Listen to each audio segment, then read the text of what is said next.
இன்னும் போகலையே ஓடு கட்டின பாசி இல்லையே உடத்தை கொண்டு போட்டானோடும் இல்லையே வாழ்க்கை வாழ்வதற்கே இந்த வெளி எழுதப்பட்டோம்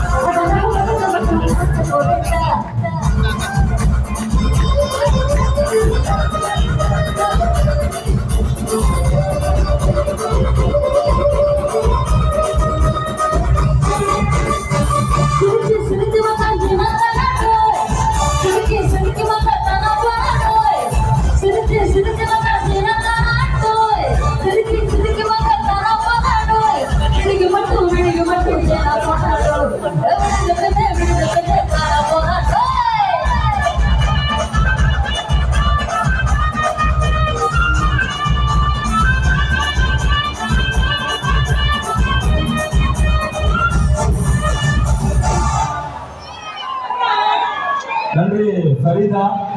வெற்றிகரமாக இந்த இசை நிகழ்ச்சி இவ்வளவு தூரம் வரை நகர்வதற்கு இதனால எல்லோருக்கும் நன்றிகளை குறிப்பாக மாலிபாய் காவியத்தினுடைய